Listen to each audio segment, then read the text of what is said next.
जी 6 lecture है जी। हम start करते हैं आज।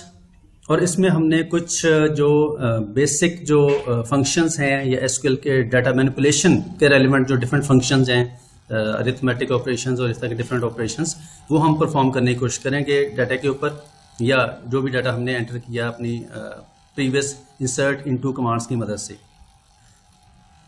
जिसको हम डाटा मैनिपुलेशन लैंग्वेज की कैटेगरी के अंदर कंसिडर करेंगे। पहला जो ऑपरेटर है जो हम यूज करने वाले यहाँ पे वो है जी इज या इज नॉट ऑपरेटर।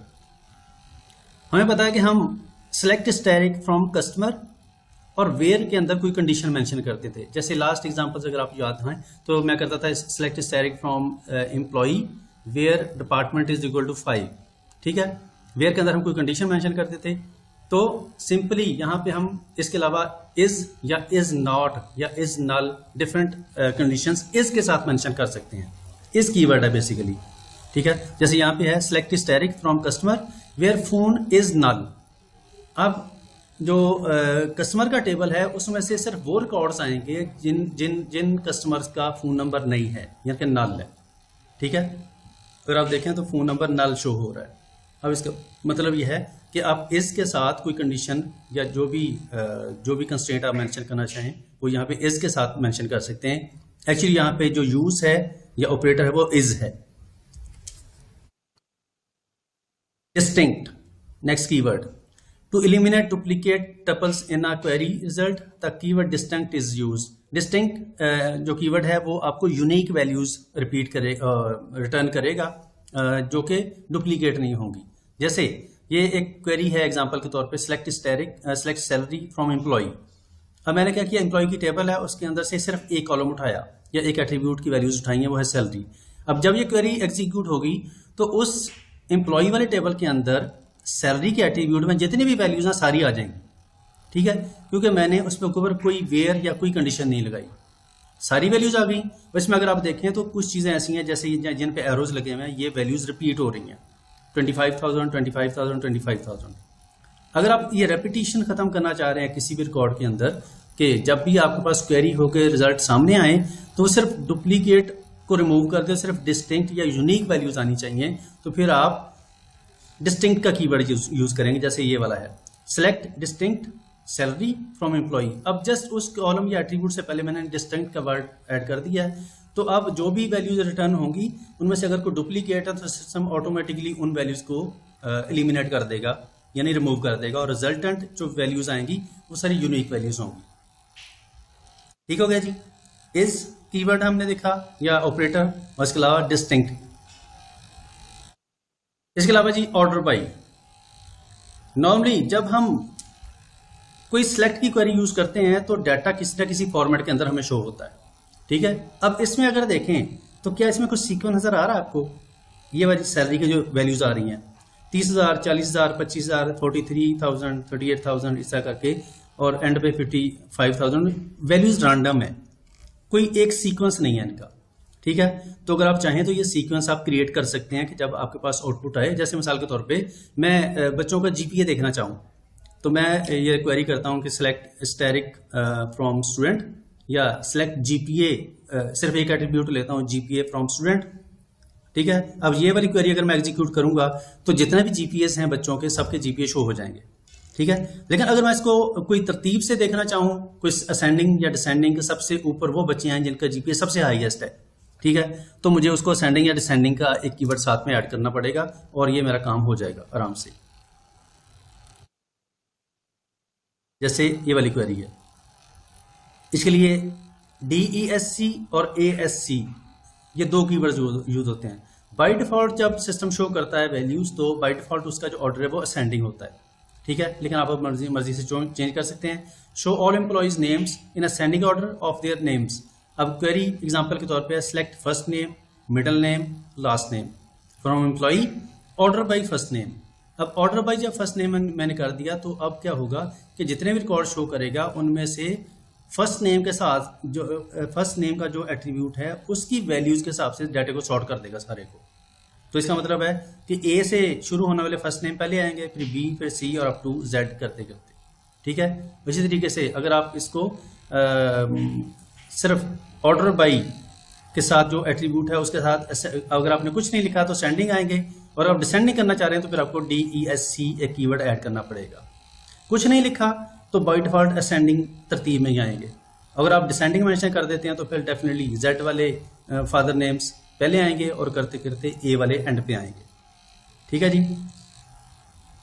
तो अब ये डिपेंड करता है कि आप ये एट्रीब्यूट्स कौन से मेंशन कर रहे हैं। ये इसमें कोई आपको कोई रिस्ट्रिक्शन नहीं है, आप सिलेक्ट स्टैटिक कर लें, कोई स्पेसिफिक एट्रीब्यूट मेंशन कर दें, कोई कंडीशन लगा लें, जो मर्जी करते जाएं और एंड पे आप उसको ऑर्डर बाई कर दें। ठीक है, आप पूरी क्वेरी लिखें select static from table name या जो भी एट्रीब्यूट आपने मेंशन करने हैं वो कर लें, फ्रॉम एम्प्लॉई वेयर कंडीशन लगा दें, जो भी फॉर्मूले जो भी आपने अटैच करने हैं कर लें, उसके बाद एंड पे ऑर्डर बाई कर लें। तो अब जो भी इस सारी पिछली कंडीशन के तहत या एट्रीब्यूट के तहत जो भी डाटा आपको क्वेरी होके आएगा वो ऑटोमेटिकली सिस्टम उसको ये लास्ट वाली जो लाइन है ऑर्डर बाई, ये कॉलम और जो भी आपने सीक्वेंस दिया उसके हिसाब से उसको सॉर्ट कर देगा, इनको उसका ऑर्डर मेंटेन कर देगा। ये इसको जस्ट ग्राफिकली जरा रिप्रेजेंट करने की कोशिश की गई है कि ये ऑर्डर बाई कैसे काम करता है। ठीक है, जैसे यहाँ पे एग्जांपल है select static from orders order by order number. तो अब ये डाटा जो है जितना भी है अगर आप देखें तो ये इसको जो भी डाटा यहाँ पे आ रहा है ये बाय डिफॉल्ट डाटा है। जब इसको आउटपुट शो करेगा तो इसको एक तरतीब दे देगा, जो भी इसकी तरतीब है 1 2 3। और अगर आप देखें तो ये ऑर्डर नंबर जो बाय डिफॉल्ट था और ये वाला आउटपुट रिजल्ट है आपका, इसमें आप देखें तो ऑर्डर की जो रिकॉर्ड्स हैं उनमें तमाम को एक सीक्वेंस से शो किया गया है 1 से लेके 13 तक जो असेंडिंग ऑर्डर है। ठीक है, और जस्ट अगर आप ऑर्डर बाई ऑर्डर नंबर और अगर DESC एक कीवर्ड मेंशन कर देंगे तो ये तरतीब सारी उलट हो जाएगी। 13 नंबर 70013 ऊपर आएगा और 0001 सबसे नीचे चला जाएगा। ये डिपेंड करता है कि कल को जब आप कोई क्वेरी लिखेंगे या आपको रिपोर्ट जनरेट करना चाहें या कोई भी आउटपुट आप जनरेट करना चाहें तो फिर आपको कहीं पे असेंडिंग या डिसेंडिंग की जरूरत पड़ सकती है। तो आपको ऑर्डर बाई क्लॉज, इसको क्लॉज हम कहते हैं। ठीक है, इस ऑर्डर बाई क्लॉज का आपको आइडिया होना चाहिए कि ये असेंडिंग और डिसेंडिंग हो सकती है, लेकिन आपको ये कॉलम का नाम मेंशन करना पड़ेगा साथ में कि आप ये सीक्वेंस या ये वाला ऑर्डर या ये सॉर्टिंग है ये किस एट्रीब्यूट पे लगाना चाहते हैं। ठीक है, ये आपको मेंशन करना पड़ेगा। नेक्स्ट है जी बिटवीन कंपैरिजन ऑपरेटर। बिटवीन जो है जैसे हम वेयर कंडीशन अब से पहले यूज कर रहे थे और वेयर के अंदर हम मेंशन करते थे कि कौन सा एट्रीब्यूट जो है वो किस वैल्यू के बराबर हो। जैसे पीछे हम कई दफा हमने यूज किया है select static from employee where employee department number is equal to 5। तो जैसे ये D नंबर लिखा है D नंबर 5, तो हम सिंपली ये कर सकते थे कि हम इसको जो पहले हम एग्जांपल देते थे वो इस तरह थी, where department number is equal to 5। ठीक है, ये सिंपल सी। और इसमें मसला ये है कि इसमें आप कोई एक वैल्यू कंपेयर कर रहे हैं। ठीक है, अगर आपने 2 करनी है तो आपको पता है फिर आप एंड कर लें D number is equal to मिसाल के तौर पे जी मैं करता हूँ 6। ठीक है, अब 5 और 6 जो ऐसे एम्प्लॉयज़ का डाटा आएगा जिनका डिपार्टमेंट नंबर 5 है या 6 है। ठीक है, लेकिन मसला है कि समटाइम आप स्पेसिफिक वैल्यू नहीं देना चाहेंगे, आपको रेंज देना चाहेंगे। जैसे यहाँ पे रेंज मेंशन है ये वाली, इसमें स्टार्टिंग वैल्यू और एंडिंग वैल्यू दोनों मेंशन है। Where salary between 30,000 and 50,000। अब इसका मतलब ये है कि जो भी आउटपुट आएगी डाटाबेस इंजन जो भी रिकॉर्ड्स आपके सामने लेके आएगा उसमें जो उन एम्प्लॉयज का डाटा आएगा जिनकी सैलरी 30,000 और 50,000 तक है।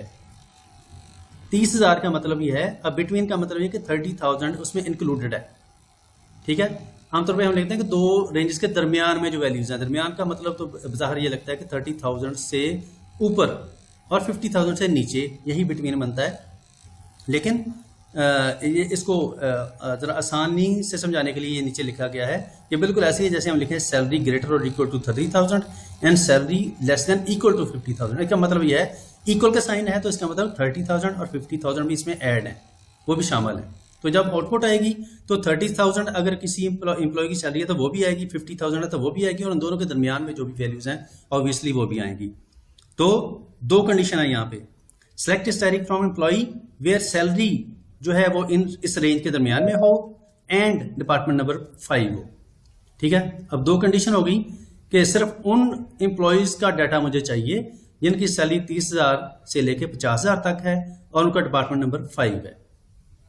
अब ये डिपार्टमेंट नंबर 5 ऑब्वियसली आपको क्या लग रहा है, ये डिपार्टमेंट नंबर जो है ये इस टेबल एम्प्लॉय वाले टेबल का कॉलम है या किसी और टेबल का कॉलम है, ये एट्रीब्यूट है?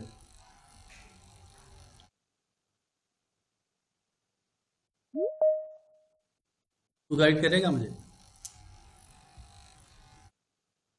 सर ये वाला सवाल दोबारा रिपीट कीजिएगा एक बार। ये क्वेरी सिंपल सी है, select salary from employee where salary between 30,000 and 50,000 and department number 5।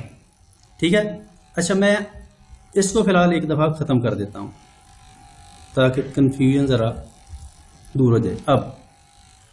अब ज़रा ये बताइए कि ये डिपार्टमेंट नंबर एम्प्लॉय की टेबल का एट्रीब्यूट है या किसी और टेबल का एट्रीब्यूट है, क्या लगता है?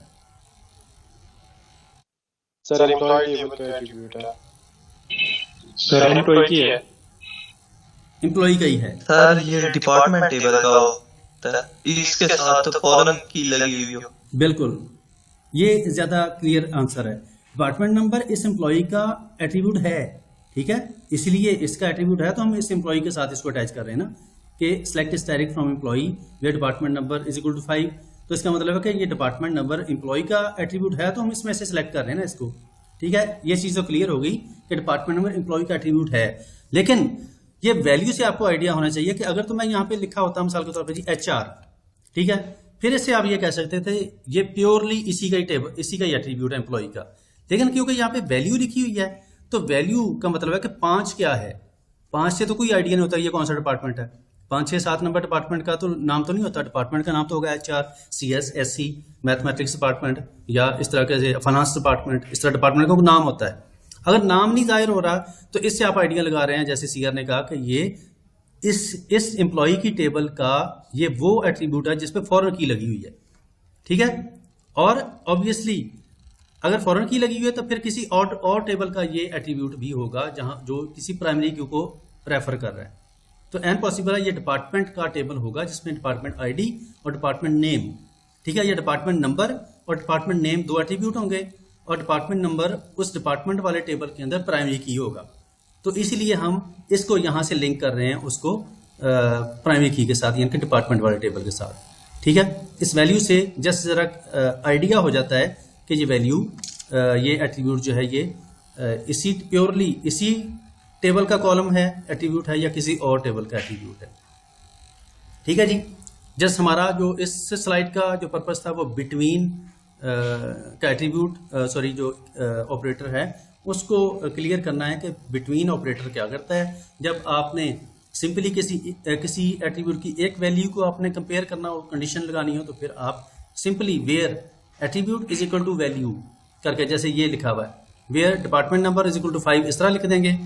लेकिन अगर आपके पास रेंज है, जैसे रेंज है तो लंबी रेंज, जैसे 30,000 से लेके 50 तक, तो ये तो काफ़ी वैल्यूज़ हैं, 30,001, 30,002 करते करते 50,000 तक, ये तो काफ़ी सारी वैल्यूज़ बनती हैं। ठीक है, तो हम एंड करके तो इस तरह की वैल्यू को नहीं कंडीशन में नहीं दे सकते वेयर के अंदर।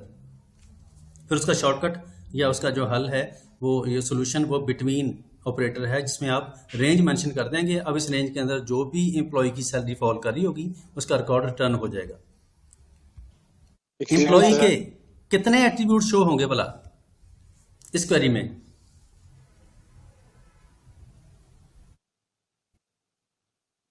Excuse me sir. जी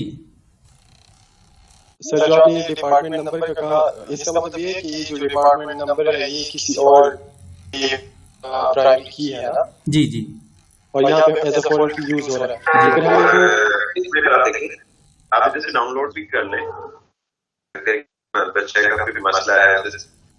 ये काइंडली माइक बंद कर दें। सर, तो फिर हमने वो कंडीशन लगा यहाँ पे जो हमने फॉरेन की और प्राइमरी की में देखा कि जहाँ पे वो रेफरेंसेस का वो यूज हुआ था वहाँ पे। हाँ जी, फॉरेन में हमने पिछली स्लाइड पढ़ी ना, वहाँ पे रेफरेंसेस का एक टर्म यूज हुआ था, तो हमने वो फिर यहाँ पे क्यों नहीं यूज किया? हाँ, ये क्वेश्चन कौन कर रहा है? अहमद रजा।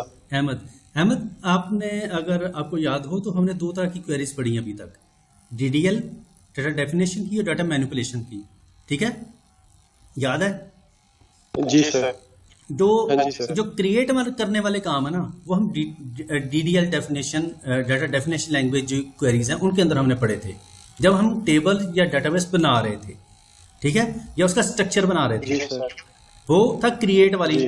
क्वेरी, सेलेक्ट वाली नहीं थी। अगर आप थोड़ा सा गौर करें, वो क्रिएट टेबल वाली क्वेरी थी, हाँ जी सर। हाँ ठीक है। जब आप क्रिएट करेंगे टेबल को या अल्टर करेंगे, फिर आप प्राइमरी की या फॉरेन की या कोई कंस्ट्रेंट लगाएंगे। अब ये सेकंड फेज है कि जब हम वो क्रिएट कर चुके हों, टेबल डाटाबेस बना चुके हों, तो फिर हम उसके अंदर डाटा इंसर्ट करते हैं और डाटा को इंसर्ट करके फिर उसको क्वेरी करते हैं, यानी कि रिट्रीव करते हैं।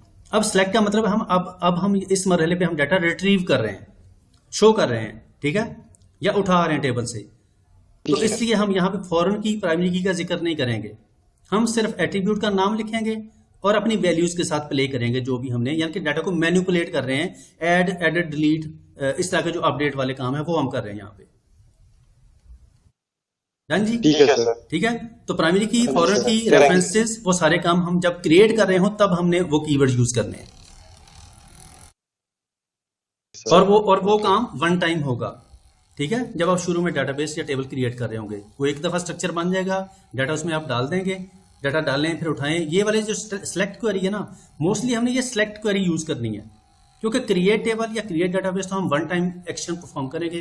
क्रिएट टेबल एम्प्लॉई, वो बस एक दफा मैंने क्वेरी एग्जीक्यूट करनी है, उस पर प्राइमरी की लगानी है, फॉरेन की लगानी है, तो वो बस एक ही दफा रन करनी थी, वो हो गई, ठीक है। उसके बाद फिर आप सारी उम्र उसको नहीं छेड़ेंगे, फिर आप उसके अंदर डाटा डालेंगे, इंसर्ट करेंगे, अपडेट करेंगे, डिलीट करेंगे, क्वेरी करेंगे, ये मैनिपुलेशन करेंगे बेसिकली, डीएमएल जो हमारी क्वेरीज हैं। तो इसमें हमने सिंपली, मैंने क्वेश्चन किया था कि इसमें आप कितने एट्रीब्यूट उठा रहे हैं, तो ऑब्वियसली अगर हमने स्टैटिक यूज किया हुआ है तो स्टैटिक का मतलब है कि इसमें अब सारे कॉलम्स आ जाएंगे या सारे एट्रीब्यूट आ जाएंगे जो भी इंप्लॉय के अंदर मौजूद होंगे, ठीक है। और अगर आप चाहें तो आप इसमें से सेलेक्टिव भी लिख सकते हैं, जैसे हमें पता था कि मिसाल के तौर पे एम्प्लॉय आईडी कर लें, नेम कर लें, कॉमा, और फॉर एग्जांपल सैलरी कर लें, इसके अलावा एज ले लें, ठीक है। जितनी मर्जी एट्रीब्यूट्स आप लेते जाएं, ठीक हो गया। ये आप सेलेक्टिव भी कर सकते हैं और आपकी मर्जी है स्टैटिक भी कर लें। अगर मैंने स्पेसिफाई कर दिया यहाँ पे एट्रीब्यूट्स, तो अब इसका मतलब है कि इस टेबल में फॉर एग्जांपल जितने भी एट्रीब्यूट हों, चाहे 10,000 भी हों, उन 10,000 में से सिर्फ ये 4 एट्रीब्यूट का ही डाटा आना है, ठीक है। अब मैंने इस क्वेरी को थोड़ा सा मॉडिफाई किया, तो इसमें से 2 कंडीशंस हो गई हैं। पहली कंडीशन मैंने एट्रीब्यूट पे लगा दी कि उसमें से सिर्फ 4 ही एट्रीब्यूट आए, बाकी ना आए, बाकी का डाटा ना आए।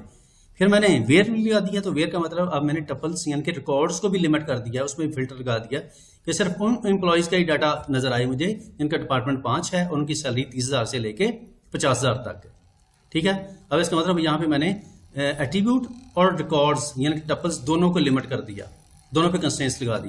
लेकिन अगर सिंपली मैं एक छोटी सी इस सबको काट के सिंपल एक स्टैटिक लगा दूं, तो इसका मतलब है कि अब मैंने एट्रीब्यूट खुले छोड़ दिए हैं कि डाटाबेस इंजन जो है वो तमाम एट्रीब्यूट का डाटा ला देगा मुझे, चाहे 10,000 एट्रीब्यूट्स हैं तो जितने 10,000 तो कर नहीं होते, मैं एग्जांपल दे रहा हूँ। इसका मतलब कि जितने भी एट्रीब्यूट्स हैं किसी भी टेबल के अंदर, वो तमाम एट्रीब्यूट्स आ जाएंगे और डाटा जो है लिमिटेड हो जाएगा, ठीक है। लेकिन अगर मैं इसको भी उड़ा दूं तो फिर क्या होगा?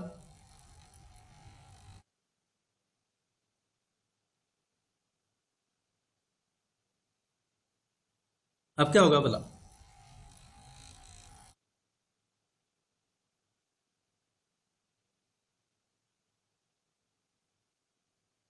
मेरी आवाज आ रही है?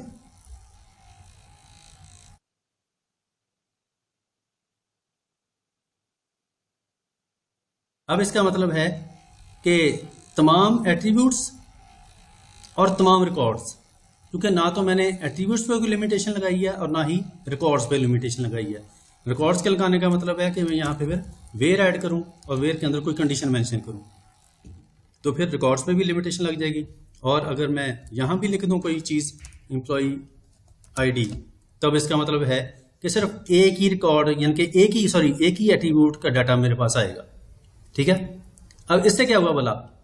अब क्या होगा कि इस क्वेरी में डाटाबेस इंजन जो है वो एम्प्लॉय टेबल में से सिर्फ एम्प्लॉय आईडी का ही कॉलम या एट्रीब्यूट मुझे शो करेगा और उसके तमाम रिकॉर्ड शो कर देगा। अगर मैं इसको ही मेंशन कर दूं ऐसे, ठीक है, वेयर कोई कंडीशन लगा दूं तो वेयर का मतलब है कि अब मेरी जो रिकॉर्ड्स हैं वो रिकॉर्ड सारे के सारे शो होंगे। सीआर मेरी आवाज आ रही है?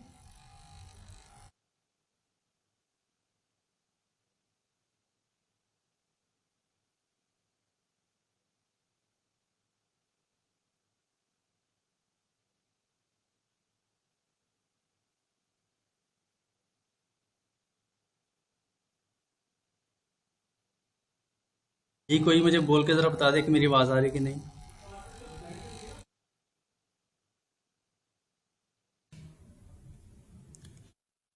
जी मैं हम थोड़ी सी इसको मॉडिफाई करके सेलेक्ट क्वेरी को देख रहे थे कि इसका क्या इम्पैक्ट क्या होता है, और मैं थोड़ा सा आपसे भी आपका जो कॉन्सेप्ट है उनको ज़रा रिकॉल करने की कोशिश कर रहा था कि हम सिंपली अगर सिलेक्ट के बाद का जो पोर्शन है जिसमें हम स्टैटिक मेंशन करते हैं या एट्रीब्यूट्स के नाम मेंशन करते हैं, अगर हम उसके अंदर मॉडिफाई करें, कोई मॉडिफिकेशन करें या वेयर क्लॉज के अंदर कोई मॉडिफिकेशन करें, तो ओवरऑल जो हमारा डाटा सेट रिटर्न होता है हमें क्वेरी होके डेटाबेस या टेबल से, उस पर क्या इम्पैक्ट होता है।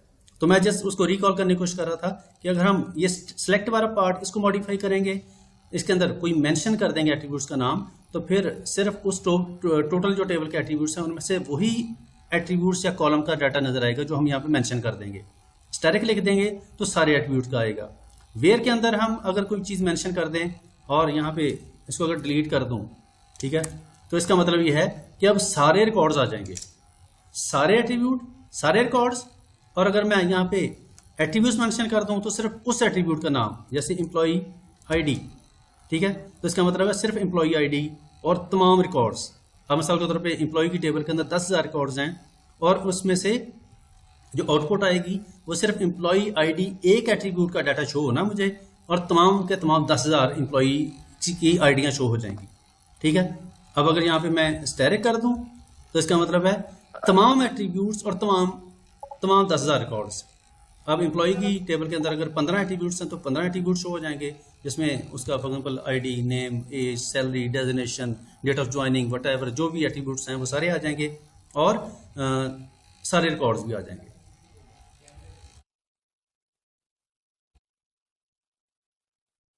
ये ओरिजिनल क्वेरी थी, इसमें हमने बिटवीन का ऑपरेटर यूज किया था। अच्छा जी, इसके अलावा कुछ और ऑपरेटर्स हैं, जैसे हमने ये एग्जांपल वैसे हमने लास्ट स्लाइड के अंदर किसी एक टॉपिक में हमने देखी थी, जैसे यहाँ पे है select first name, last name और 1.1 मल्टीप्लाई बाय सैलरी। अब क्या हो रहा है कि हम एक तो सिंपली हम एट्रीब्यूट उठाते हैं, जैसे ये वाला एट्रीब्यूट है, ये फर्स्ट नेम है, ठीक है, ये सैलरी है, लेकिन हम उठाते हुए जब उसके डाटा हमें रिटर्न करेगा डाटाबेस इंजन, तो साथ में अगर उसके हम कोई अरिथमेटिक ऑपरेटर उसके साथ अटैच कर दें या कोई कैलकुलेशन या कोई फॉर्मूला अटैच कर दें, तो अब जो हमें वैल्यू रिटर्न होगी वो इस सारी कैलकुलेशन के बाद रिटर्न होगी। अगर मैं इसको काट दूं तो अब क्या होगा, सिंपली वो एम्प्लॉयज जिनका डिपार्टमेंट नंबर 5 है उनका फर्स्ट नेम, लास्ट नेम और उनकी सैलरी नजर आ जाएगी। अब मिसाल के तौर पे एम्प्लॉय की टेबल के अंदर 15 ऐसे एम्प्लॉयज हैं जिनका डिपार्टमेंट नंबर 5 है, तो उनका 5 रिकॉर्ड्स मुझे शो होंगे, ठीक है, फॉर एग्जांपल, और उनका फर्स्ट नेम, लास्ट नेम और सैलरी आ जाएगी। लेकिन अगर मैं ये वाला फॉर्मूला, ये एक छोटी सी कैलकुलेशन भी साथ ऐड कर दूं, तब इसका मतलब ये है कि मिसाल के तौर पे पहले इनिशियली उस बंदे की सैलरी थी 10,000, तो अब या फॉर एग्जांपल मैं अज्यूम कर दूं 1 लाख सैलरी थी, तो ये 1.1 से मल्टीप्लाई करने के बाद अब जब मुझे रिजल्ट शो होंगे या डाटा रिट्रीव होगा तो वो इसमें 10% इंक्रीज होकर फिर शो होगा, यानी कि जो भी सैलरी है उसको 1.1 से मल्टीप्लाई करेगा, जो जवाब आएगा वो मुझे शो करेगा। तो अब इसका मतलब है कि मिसाल के तौर पे सैलरी थी 1 लाख, तो अब जब शो होगी तो फर्स्ट नेम लास्ट नेम के साथ सैलरी होगी जी 1,10,000, क्योंकि मैं साथ में फॉर्मूला भी अटैच कर दिया। लेकिन ये वाला जो फॉर्मूला है, ये जो चेंज या अपडेटेड वैल्यू है, ये मुझे मेरे जो आउटपुट विंडो है उसमें नजर आनी है, सिर्फ जो मैंने आउटपुट देखनी है। ये एक्चुअल जो टेबल के अंदर वैल्यू है ना सैलरी की, वो चेंज नहीं होनी।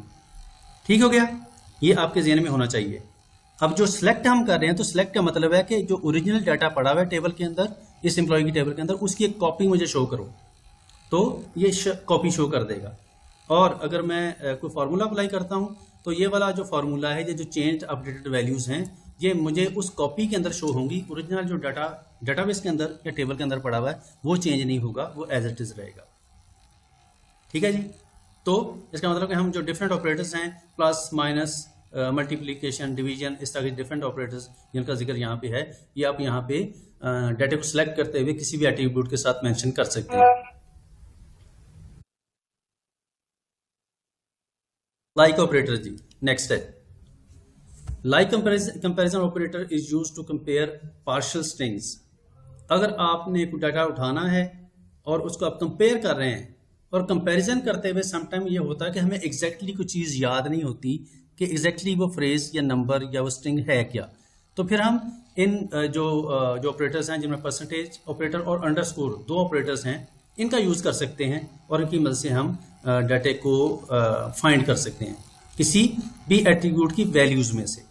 ठीक है, मिसाल के तौर पे मुझे कोई नाम सर्च करना है कि स्टूडेंट का डाटा मुझे चाहिए, और स्टूडेंट का नाम एग्जैक्टली मुझे याद नहीं है। ठीक है, मुझे मिसाल के तौर पे याद है जी अली। ठीक है, अब अली अहमद, मोहम्मद अली, अली हसन, इस तरह के डिफरेंट नाम हो सकते हैं। तो फिर मैं कहता हूँ कि जरा मैं ऐसा करता हूँ कि मैं अली लिख देता हूँ, तो उस अब जितने भी अली होंगे सबका डाटा आ जाएगा। ठीक है, या अली की तरह जितने भी बच्चे हैं जिनका नाम अली, जिनके नाम के अंदर अली आता है, उनका डाटा रिकॉर्ड्स आ जाए। तो हो सकता है जब वो रिकॉर्ड मेरे सामने आए तो फिर मुझे एक्जैक्टली पता चल जाए कि अच्छा ये था बच्चा जिसका मैं रिकॉर्ड देखना चाह रहा था। तो फिर मैं परसेंटेज या अंडरस्कोर साइन दो यूज़ करूँगा। अब ये इनमें दोनों में फ़र्क क्या है, जब हम एग्जांपल के थ्रू देखेंगे, जिसमें पहली एग्जांपल है percentage sign. Percentage sign replaces an arbitrary number of characters, for example 0 to n। अब इसमें आप रेंज दे सकते हैं, खुली रेंज। ठीक है, जबकि अंडरस्कोर जो है ये स्पेसिफाई कर देगा कि इतने कैरेक्टर्स। अब इसका मतलब क्या है कि हम एग्जाम्पल में देखते हैं।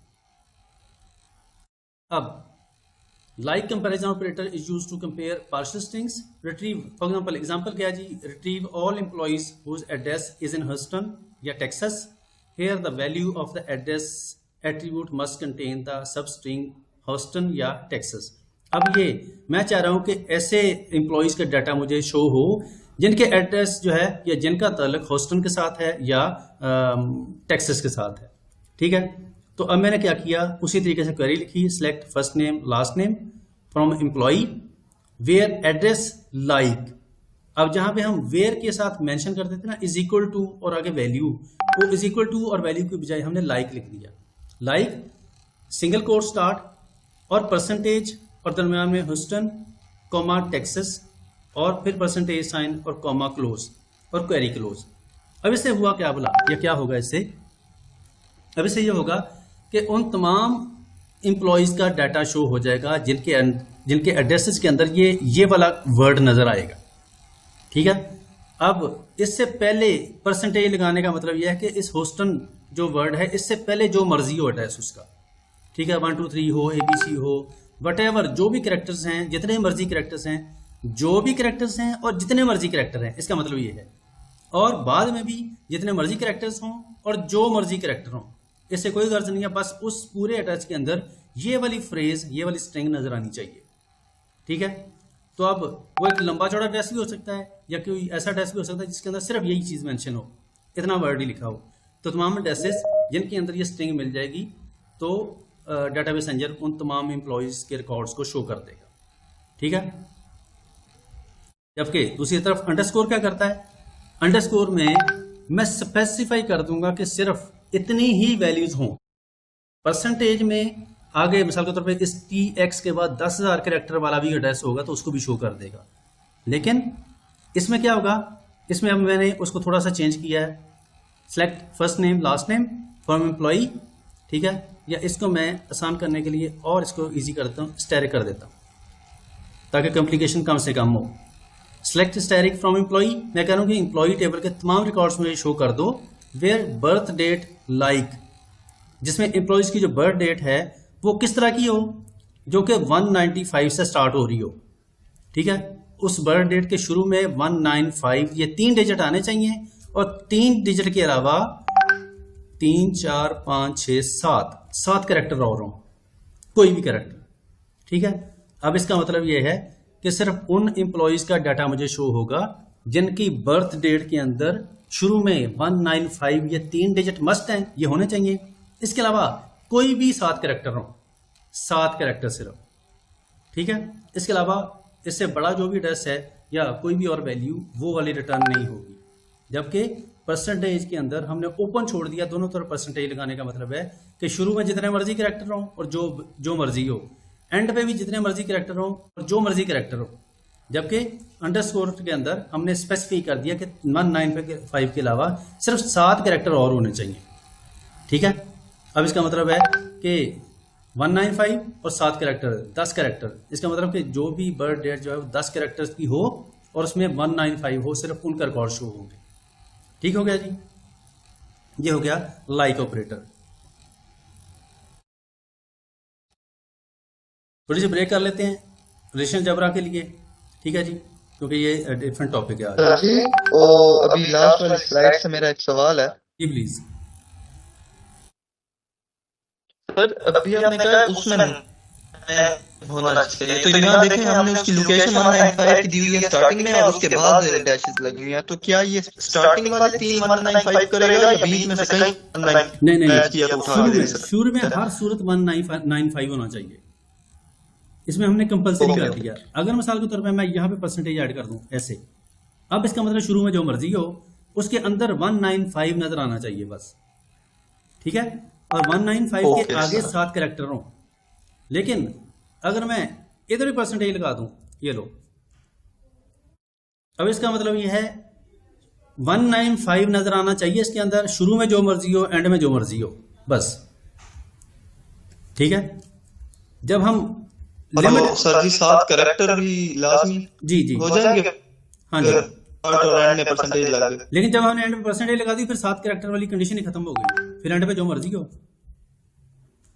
ऐसे अगर मैं कर दूं, ये लो, यहाँ पे परसेंटेज साइन कर दूं ऐसे, अब इसका मतलब ये है कि 195 से पहले जो मर्जी हो लेकिन उसके बाद सिर्फ 7 कैरेक्टर हो,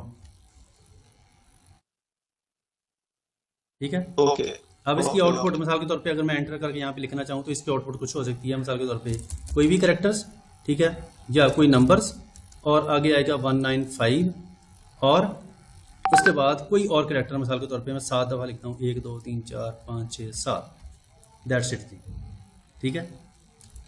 अब मैंने कहा जी 195 होना चाहिए अगर और उसके बाद 7 कैरेक्टर होने चाहिए, ये कंडीशन कंपलसरी है। इससे पहले जो मर्जी हो, ये वाला सर जी ये 7 डैशेस लगी रहने दे के पेज लगा दें, तो अगर 195 के बाद सिर्फ एक ही डिजिट आ जाए, एक डिजिट करना, ये लो, अब इसका मतलब है सर 7 डैशेस और उसके बाद परसेंटेज लगा दो, वो ऐसे ही था परसेंटेज। अब इसका फायदा कोई नहीं, अब ये 7 डैशेस का फायदा कोई नहीं, इसलिए कि जब मैंने ना हो एक ही बात, हाँ, जब मैंने परसेंटेज लगा दिया तो इसका मतलब मैंने अनलिमिटेड कर दिया आप आगे रेंज उसकी, ठीक है।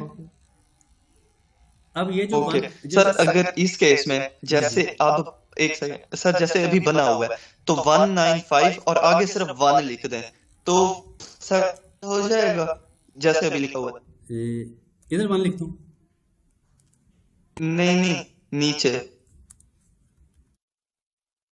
ये जो आपने 1 2 3 4 5 6 7 लिखा है उसके बाद 7 मस्त है, इसे हटा दें और इधर अगर सिर्फ हम 1 लिख दें तो अब ये ऊपर वाले के हिसाब से चलेगा, बिल्कुल फिट आएगा, क्योंकि जब हमने परसेंटेज लिख दिया तो इसका मतलब हमने आगे खुला छोड़ दिया उसको, ओके, ठीक है। अब मैंने कह दिया कि 7 कैरेक्टर्स भी हों और आगे भी जो मर्जी हो, ठीक है, तो आगे जो मर्जी है, ओके।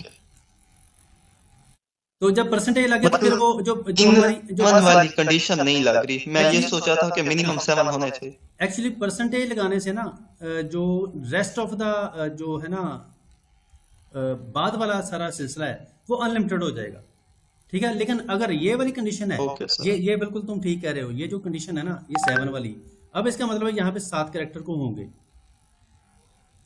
ठीक है, होंगे ही होंगे, उससे ज्यादा जितने मर्जी हो जाए, बिल्कुल अब इसका मतलब मिनिमम इतने होंगे, आगे जो मर्जी लिख लो, वटेवर, एक भी हो सकता है, 0 भी हो सकता है, 10,000 भी हो सकता है। ठीक है, या इसको तुम ओपन छोड़ दो, मिसाल के तौर पे ये लो जी, ऐसे कर दो। अब क्या होगा भला?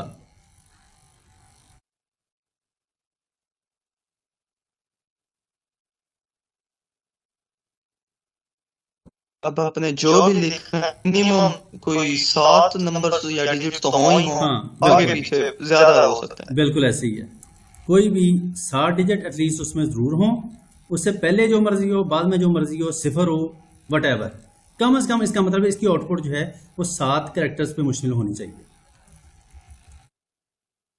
ठीक है, इसका मतलब है Yes, कि जस्ट sir. आपका जो है अंडरस्कोर या जो परसेंटेज साइन है, ये आपके नंबर ऑफ जो कैरेक्टर्स रिटर्न होने हैं उनको स्पेसिफाई करता है। ठीक है, एक्चुअली हमारी क्वेरी यही थी। Yes. ठीक हो गया। अब जैसे ये एक एग्जांपल दी हुई है ऊपर भी, अब इसका मतलब ये है कि कितने कैरेक्टर्स बने? 2 3 4 5 6 7 8 9, टोटल 9 कैरेक्टर्स हों जी, और उनमें 2 कैरेक्टर छोड़ के तीसरा कैरेक्टर 5 होना चाहिए। अब ये एग्जांपल ये कह रही है। ठीक है, एग्जैक्टली जो भी आपने बर्थ डेट सेलेक्ट करेगा उन रिकॉर्ड्स को शो करेगा जिनमें बर्थ डेट जो है वो एग्जैक्टली 9 कैरेक्टर की हो, और उनमें से तीसरा कैरेक्टर जो है वो मिसाल के तौर पे 5 हो। ये बिल्कुल ऐसे ही है कि मैं यहाँ पे कोई मेंशन कर दूँ, फॉर एग्जांपल हमारे पास होती है जी 8 डिजिट की होती है डेट, 2 डे 2 मंथ के और 4 ईयर के। ठीक है, अब मिसाल के तौर पे मैं यहाँ पे मेंशन कर दूँ 15। ठीक है, और एक और उड़ा देता हूँ तो एक रह जाएगा और ऐसे। अब क्या होगा भला इस एग्जांपल के मुताबिक?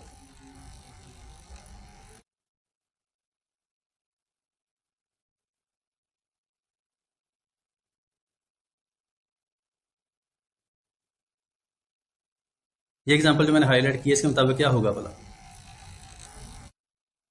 सर बर्थडे 15 होना चाहिए फर्स्ट, और फिर उसके मतलब आगे 6 वो होने चाहिए कैरेक्टर जो भी हो। हाँ, अब इसका मतलब ये है कि ऐसे एम्प्लॉयज का डाटा मुझे शो होगा जिनकी बर्थ डेट जो है वो 15 तारीख की हो। ठीक है, 15 तारीख 15 होनी चाहिए, मंथ जो मर्जी हो, आगे 2 डिजिट मंथ के हैं। ठीक है जी, जो मर्जी मंथ हो, जो मर्जी ईयर हो, क्योंकि 4 डिजिट भी खाली मैंने छोड़ दिए। बस उनका कोई भी मंथ हो, कोई भी ईयर हो, लेकिन तारीख उनकी जो डे है वो 15 होनी चाहिए।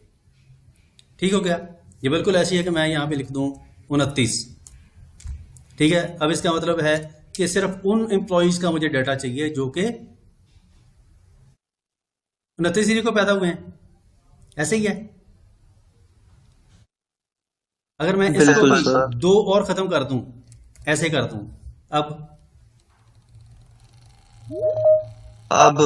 29 पर इसका मतलब सिर्फ उन एम्प्लॉयज का डाटा मुझे शो करे जो को लीप ईयर में पैदा हुए हैं। क्या ख्याल है? बिल्कुल ठीक है, क्योंकि फरवरी सर में आपको नहीं लगता कि ये जो जी जी सर ये जो अंडरस्कोर वाला कॉन्सेप्ट है ये थोड़ा कॉम्प्लिकेशन मतलब पैदा कर रहा है उसमें। इससे तो बेहतर है कि हम बस परसेंटेज वाला यूज करें, और अगर हमें मंथली या डेट के हिसाब से या ईयर के से चाहिए वो बस लगा दे परसेंटेज का साइन लगा नहीं, दे। ठीक है, बिल्कुल लगाएं, वो आसान है। लेकिन मैं ये डिफरेंट एग्जांपल्स क्यों क्रिएट कर रहा हूं? क्योंकि कल को हमें आपको या हमें किसी भी तरह का डाटा रिट्रीव करना पड़ सकता है। ठीक है, किसी स्पेसिफिक पर्पज के लिए। ये बिल्कुल ऐसे ही है कि आपका मिसाल के तौर पे कंपनी जो है वो कोई ऐसा प्लान करना चाह रही है कि यार ऐसे हमारे एम्प्लॉयज कौन से हैं जो कि लीप ईयर में पैदा हुए हैं। ठीक है, या 29 फरवरी को पैदा हुए हैं, तो आपको फिर बर्थ डेट का जो डिफरेंट कैरेक्टर्स हैं इनकी थोड़ी सी अंडरस्टैंडिंग होनी चाहिए कि हम इसको कैसे मॉडिफाई करेंगे। अब अगर मैं ये मेंशन कर दूंगा तो इसका मतलब 100% श्योर है कि इसमें से सिर्फ उन्हीं एम्प्लॉयज का डाटा रिट्रीव होगा जो कि 29 फरवरी को पैदा हुए हैं। क्या ख्याल है? अगर मैं इसको भी खत्म कर दूं जैसे मैंने पहले किया था ऐसे, अब क्या होगा भला? और 29 डेट मतलब जो होगा उसका शो होगा फिर। अब इसका मतलब है कि पूरे साल में वो तमाम एम्प्लॉइज, चाहे उनका ताल्लुक लीप ईयर से है या किसी भी ईयर से है, बस वो 29 तारीख को पैदा हुए हों। अब 29 तारीख तो नॉर्मली हर महीने में होती है, 16 फरवरी के, ठीक है। इसका मतलब है कि सारे 29 वाले आ जाएंगे। लेकिन अगर मैंने सिर्फ लीप ईयर वाले स्पेसिफिकली करने हो तो फिर लीप ईयर जो है वो आपको पता सिर्फ फरवरी को स्पेसिफाई करने से होगा कि फरवरी की 29 तारीख को कौन आया है, ठीक। तो ये जो वैल्यूज हैं या नंबर ऑफ कैरेक्टर्स हैं, ये आप अपनी उस करंट रिक्वायरमेंट के मुताबिक उसको चेंज करेंगे या अपडेट करेंगे जो उस वक्त आपको रिक्वायर्ड होगी। क्लाइंट या आपका बॉस या आपको जो आपकी हायर अथॉरिटीज है, किसी भी वक्त आपको अचानक कह दे कि फलां रिपोर्ट जनरेट करके लाओ जी एम्प्लॉइज की डाटा की, तो आपको वो फिर रिपोर्ट जनरेट करने के लिए ये जो कॉम्बिनेशंस हैं ये आपको आइडिया होना चाहिए कि ये कॉम्बिनेशन कैसे बनाने हैं, परसेंटेज कहाँ पे लगानी है और अंडरस्कोर कहाँ पे लगाना है, ठीक है। ये सर्च जब आप करेंगे या फिल्टर करेंगे रिकॉर्ड्स को तो फिर आपको इसकी अंडरस्टैंडिंग होनी चाहिए। सर इसके लिए तो फिर हमें मतलब अगर अंडरस्कोर कर रहे हो तो इससे पहले हम डेटा में फॉर्मेट देखेंगे कि वहाँ पे कैसा फॉर्मेट यूज हुआ है, कि मतलब अगर पहले मंथ यूज हुआ है या ईयर यूज हुआ है। हाँ बिल्कुल, खुद से तो नहीं दे सकते जी, बिल्कुल बिल्कुल ऐसे ही है। करेगा ना। आपको बिल्कुल पता होगा पहले कि बर्थ डेट या जो डेट ऑफ बर्थ का खाना है एम्प्लॉइज का, उसके अंदर किस फॉर्मेट में डेट है, ठीक है।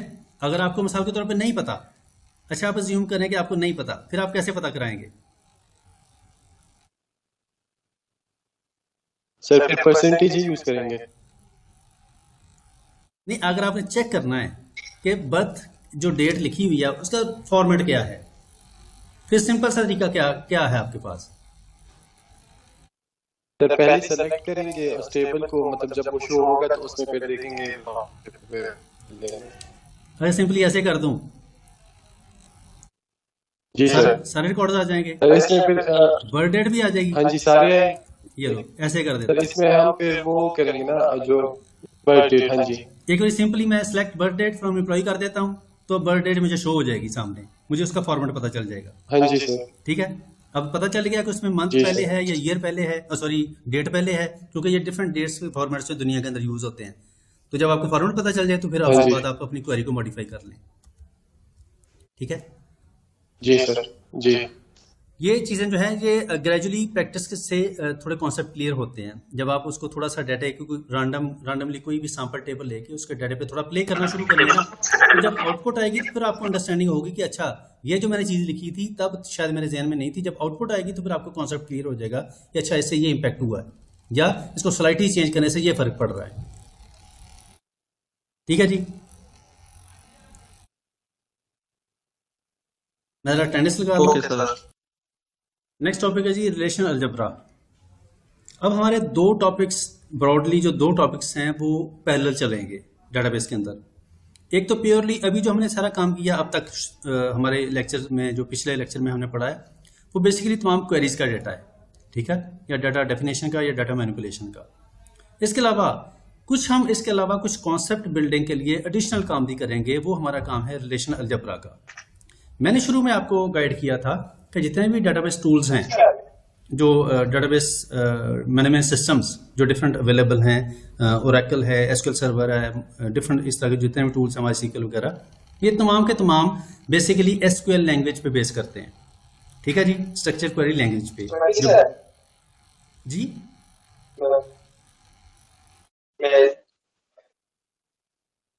जो बैकएंड पे जो लैंग्वेज है इन तमाम के वो एसक्यूएल है, स्ट्रक्चर क्वेरी लैंग्वेज। लेकिन ये जो स्ट्रक्चर क्वेरी लैंग्वेज है, अब इसका जो बैकएंड पे, इनके बैकएंड पे क्या चीज़ है, जो इनके बैकएंड पे एक्चुअली काम है वो है जी रिलेशनल अलजेब्रा, ठीक है। रिलेशनल अलजेब्रा बेसिकली वो सिंबॉलिक लैंग्वेज है, इसमें हम एक्चुअली फॉर्मली ये जो क्वेरीज हैं इनको कन्वर्ट करके चेक कर सकते हैं कि वो उनकी एक्यूरेसी क्या है, या फॉर्मल वे से अगर उसको लिखना है, कोई उसका जैसे फॉर्मल का मतलब होता है कोई मैथमेटिक तरीके से, कोई क्वेश्चन के तरीके से, तो फिर हम रिलेशन अलजेब्रा एक लैंग्वेज है, सिंबॉलिक लैंग्वेज, जिसके अंदर हम इन तमाम क्वेरीज को कन्वर्ट कर लेंगे। Relation algebra is the procedure query language which takes instance of relations as input and yields instance of relations as output. SQL, which is the most widely used database query language, is based on principles of relation algebra.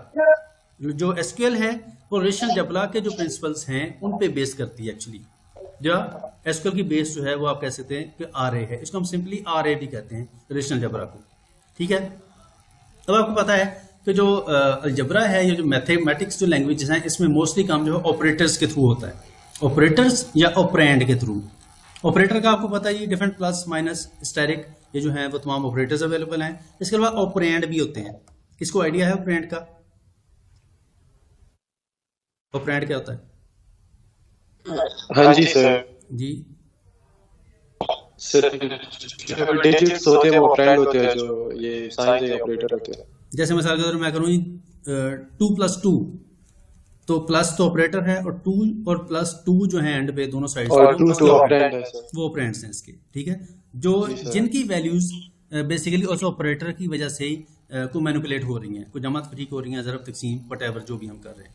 ठीक है, अब ये जो operators हैं आपको पता है कि समटाइम यूनरी ऑपरेटर्स और बाइनरी ऑपरेटर दोनों अवेलेबल हैं, सी में खास तौर पे। ठीक है, सॉरी सी कह रहा हूँ या CS में कह लें। बाइनरी ऑपरेटर का मतलब कि ऐसा ऑपरेटर जिसको ऑपरेशन परफॉर्म करने के लिए 2 ऑपरेंड्स की जरूरत है, जिसमें 2+2, इसके बाद 2 वैल्यूज को हम प्लस के ऑपरेटर की मदद से हमें पता चलता है कि उनको एड अप करना है। जबकि हमारी CS की जो लैंग्वेजेस हैं उनके अंदर आप यूनरी ऑपरेटर भी यूज करते हैं। जैसे मिसाल के तौर पे कोई एक ऑपरेंड भी हो तो हमारा काम चल जाता है, जैसे प्लस प्लस। ठीक है, हम लिखते हैं ++A, तो इसका मतलब है कि A की वैल्यू के अंदर एक इजाफा कर दो। अब हमें A+A करने की जरूरत नहीं है, हम ++A भी कर दें या -A कर दें, तो इसका मतलब है एक प्लस कर दो या A के अंदर एक जो भी उसकी वैल्यू उसके अंदर एक माइनस कर दो। ठीक है, ये सिंपल सा कॉन्सेप्ट है जो कि आपको जस्ट रिकॉल करना था हमने कि डिफरेंट ऑपरेटर्स और ऑपरेंड्स जो हैं उनमें यूनरी ऑपरेटर और बाइनरी ऑपरेटर अवेलेबल हैं। अच्छा जी, ये जो डिफरेंट फॉर लूप में जो हम यूज करते हैं वो यूनिक ऑपरेटर की एग्जांपल है। किसमें? सर फॉर लूप में। फॉर लूप के अंदर हम करते हैं यूनिटी करते हैं, बिल्कुल प्लस प्लस का दोनों कर सकते हैं, लेकिन जो यूनिट ऑपरेटर है वो शॉर्टकट है आप कह सकते हैं बाइनरी ऑपरेटर का, जो कि CS उसको सपोर्ट करता है। हम करते हैं अक्सर हम फॉर लूप चलाते हैं तो उसके अंदर कर देते हैं कि वैल्यू को प्लस प्लस कर दो, जो भी ऑपरेशन परफॉर्म करना हो एंड में हम लिख देते हैं जी for example I is equal to 0 या 1 से स्टार्ट करें। ठीक है, और 15 तक जाए और I प्लस प्लस कर दे। ठीक है, इसका मतलब कि हर बजाय इसके कि हम कहें कि जी I is equal to I+1, तो उसका शॉर्टकट है कि आप करते हैं I++। ठीक है, ये हमारा जो प्रैक्टिस है C के अंदर हम करते हैं, या इस तरह की जो प्रोसीजर लैंग्वेजेस हैं उनके अंदर हम यूनिटी ऑपरेटर यूज करते हैं। ये सिंपलीफिकेशन के लिए है, अदरवाइज इसका कोई स्पेसिफिक पर्पज नहीं है। ठीक है, लेकिन ये जरूर है कि अगर आप ++A करते हैं या A++ करते हैं तो दोनों का फर्क है, ये आपको पता होगा।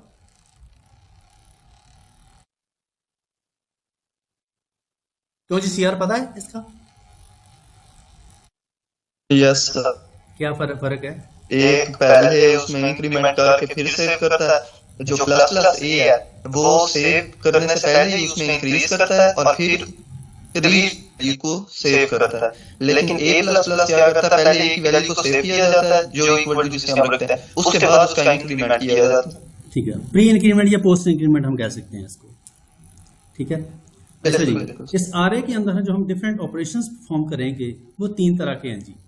सिलेक्ट, प्रोजेक्शन, सिलेक्शन कह लें या सिलेक्ट कह लें, प्रोजेक्ट या प्रोजेक्शन कह लें, और रीनेम, ये 3 ऑपरेशन है। हमने करना बेसिकली आरए के अंदर ये है कि कोई भी क्वेरी जो हमारे पास मौजूद होगी, सिलेक्ट की होगी, इंसर्ट की होगी, वटएवर जो भी क्वेरीज हमारे पास हैं, उनको हम एक नई लैंग्वेज जिसको हम आरए कहेंगे उस लैंग्वेज के अंदर, सिंबॉलिक लैंग्वेज के अंदर कन्वर्ट कर देंगे। सिंपल ये टास्क है। ठीक है, तो इसमें समटाइम बच्चे जो हैं वो थोड़े कंफ्यूज होते हैं या थोड़ा सा उनको लॉजिकली ये चीज़ मुश्किल लगती है, तो आपने ज़रा इसको थोड़ा केयरफुली इस चीज़ को अंडरस्टैंड करना है। अच्छा, हम जो 3 तरह इसमें जो ऑपरेशन परफॉर्म करेंगे वो सिलेक्ट है, प्रोजेक्ट है और रीनेम है। और जो प्रोजेक्ट है उसके अंदर फर्दर यूनियन, सेट डिफरेंस और कार्टेशियन प्रोडक्ट, ये 3 फर्दर उसके अंदर ऑपरेशंस हैं।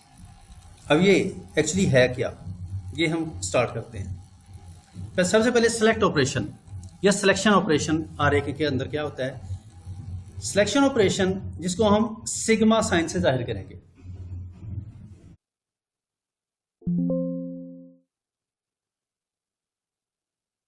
जी, इसको हम सिग्मा सिंबल से जाहिर करेंगे क्योंकि मैंने कहा कि आरए के अंदर या रिलेशन जबरा के अंदर हम जो एग्जिस्टिंग हमारी क्वेरीज होंगी उसको सिंबॉलिक लैंग्वेज के अंदर कन्वर्ट करेंगे।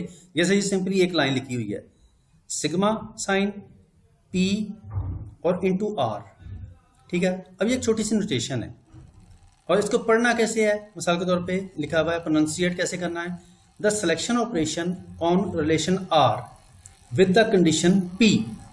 अब हम जहाँ लिखते हैं कि मिसाल के तौर पे select static from table name where और आगे कोई कंडीशन लगाते हैं, तो उसको शॉर्टकट तरीके से लिखने का ये तरीकाकार है, ठीक है। ये सिंबॉलिक या आर ए के अंदर लिखने का, जिसमें हम लिखेंगे कि सेलेक्ट ऑपरेशन, सिग्मा का मतलब है, इसको हम पढ़ेंगे जब सेलेक्ट ऑपरेशन ऑन आर यानी कि टेबल का नाम जैसे एम्प्लॉई, और पी यानी कि वेयर कंडीशन क्या है उसकी, ठीक है। इसको एलेबरेट यहाँ पे किया गया नीचे कि sigma stands for selection predicate and R stands for relation यानी कि table name, P is proposition logic formula यानी कि कंडीशन, इसको हम वेयर या ऐसी कोई भी कंडीशन या लाइक ऑपरेटर डिफरेंट जो कंडीशन हम यूज करते हैं, इसको जरा प्रैक्टिकली देखते हैं।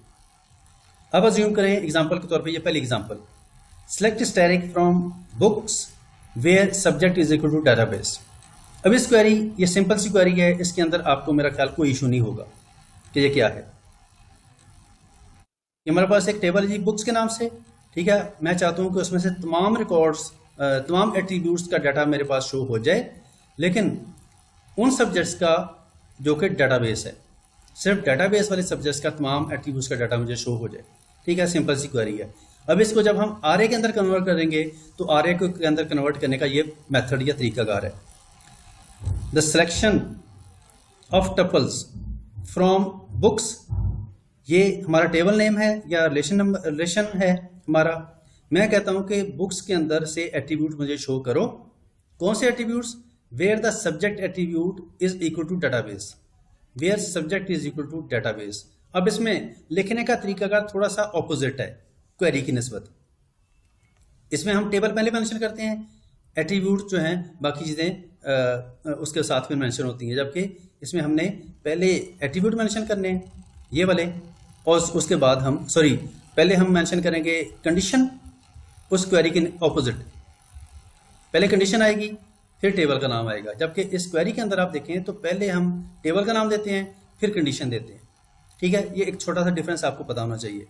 अब हम करके रहे हैं, इसको पढ़ना कैसे है, the selection of tuples from books relation या books table where the subject attribute is equal to database, आगे कंडीशन आ गई उसकी। अब सिंपली मैंने क्या किया कि इसको ज़रा शॉर्ट करके सिंबॉलिक लैंग्वेज के अंदर आर ए के अंदर कन्वर्ट कर दिया, ठीक है। एक और एग्जांपल देखते हैं, select tuples from books where subject is equal to database, ये भी हमने देखा, ये हो गया इसकी आउटपुट। और इसके अलावा दूसरी example, select static from books where subject is equal to database and price is equal to 450। अब मैंने दो कंडीशन लगा दी, तो इसको आर ए के अंदर कन्वर्ट जब करेंगे तो हम लिखेंगे सिलेक्शन ऑपरेशन और उसके बाद कंडीशंस, वे कंडीशंस दोनों, पहली कंडीशन एंड दूसरी कंडीशन, और आगे टेबल का नाम। तो पढ़ना कैसे इसको, selection operation, the selection of tuples from books relation where the subject attribute is equal to database and price attribute is equal to 450, ठीक है। उसको पढ़ने का तरीकाकार उससे थोड़ा डिफरेंट होगा। सिलेक्शन ऑपरेशन या selection of tuples from books relation where subject attribute is equal to database and price attribute is equal to 450।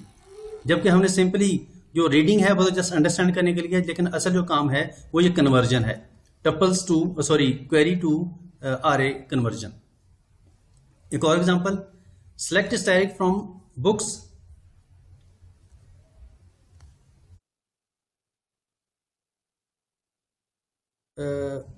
select static from books और year is greater than 2010, यहाँ पे ये वाला आना ऐसे। अब ठीक है, select static from books where subject is equal to database and price is equal to 450 और year greater than 2010, ठीक है।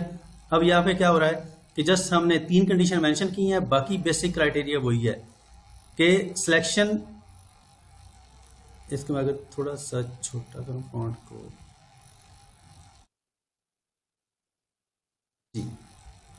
अब इसको रीड कैसे करेंगे? The selection of tuples from the books relation where subject attribute is equal to database and price attribute is equal to 450 or year attribute greater than 2010.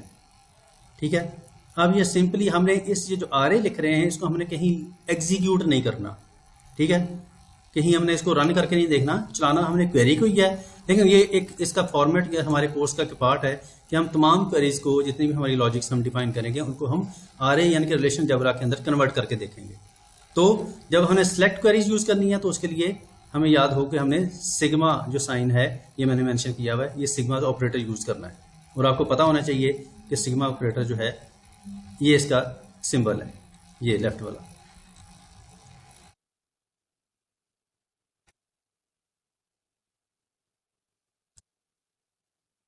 इसके अलावा जी एक था हमारा सिलेक्शन ऑपरेशन था, दूसरा था जी प्रोजेक्शन या प्रोजेक्ट ऑपरेशन। प्रोजेक्ट ऑपरेशन को हम पाई से जाहिर करेंगे, जो पाई सिंबल है मैथमेटिक्स के अंदर यूज होता है ये वाला। अब इसमें क्या होगा, जब हमने कोई आगे फर्दर कोई सेलेक्टिव एट्रीब्यूट लेने हो, अब तक ये वाली जो हमारी आरए की जो हमारी जो स्टेटमेंट्स थी इनके अंदर हमने कहीं स्पेसिफाई नहीं किया कि बुक्स जो टेबल है उसके अंदर कौन से एट्रीब्यूट शो करें। लेकिन अगर हमने सेलेक्टिव एट्रीब्यूट लेने हैं तो फिर हमें सेलेक्ट की बजाय प्रोजेक्शन ऑपरेशन पे जाना पड़ेगा और उसका तरीकाकार क्या है, पाई साइन, पाई सिंबल, ठीक है। उसके बाद वो एट्रीब्यूट जो हमने उठाने हैं और किस टेबल से उठाने हैं, ठीक है जी। सीआर मेरी आवाज आ रही है ना?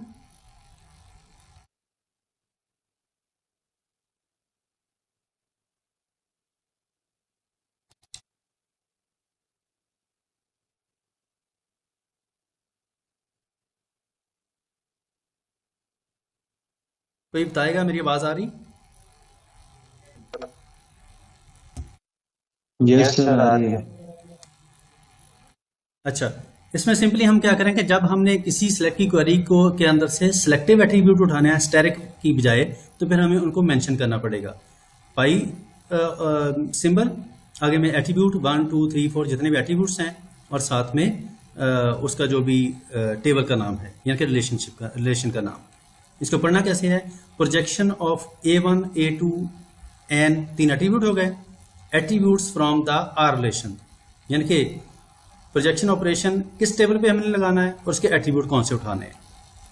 जैसे यहाँ पे एग्जांपल है, pi sine subject comma author और इनटू बुक्स। अब इसको पढ़ना कैसे है, projection of the subject author attributes, 2 attributes का नाम हो गए, फ्रॉम द बुक रिलेशन।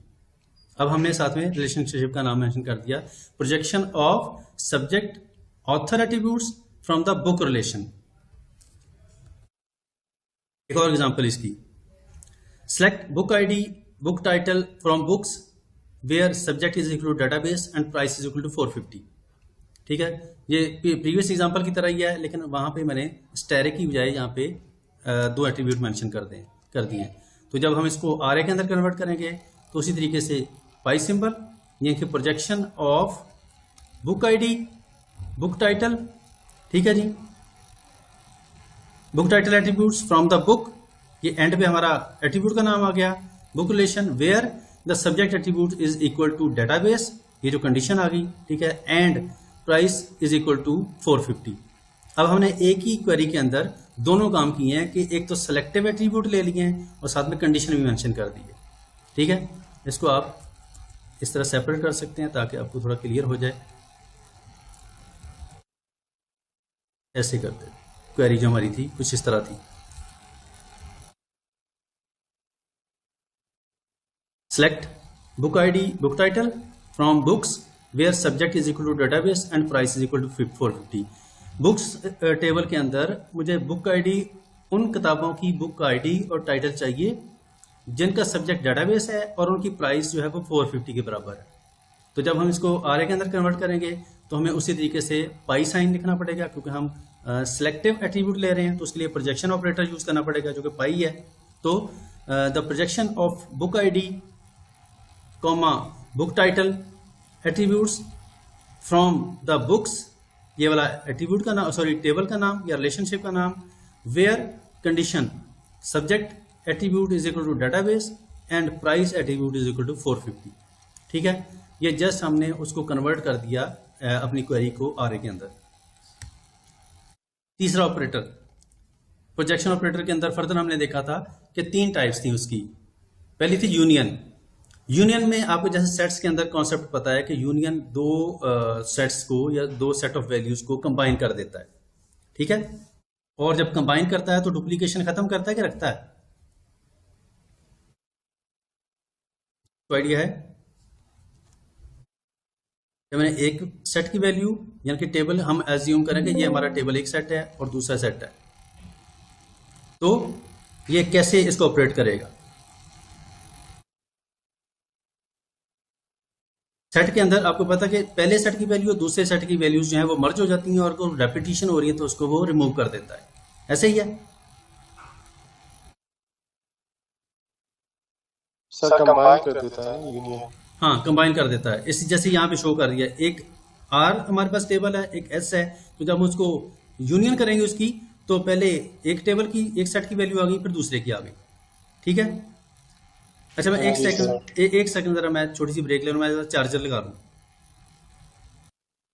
जी शुरू करते हैं।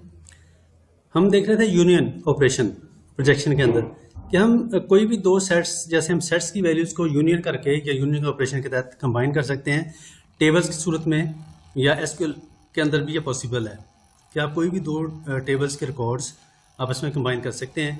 तो उसको कंबाइन करने का तरीका आरए के अंदर क्या है कि आप कोई भी 2 टेबल्स और दरम्यान में यूनियन का साइन आर यूनियन एस, इसका मतलब है कि आर टेबल के रिकॉर्ड्स या वैल्यूज और एस टेबल या रिलेशन के वैल्यूज को आपस में कंबाइन कर दे, जिसको ग्राफिकली यहाँ पे शो किया गया है। एग्जांपल आपके सामने है कि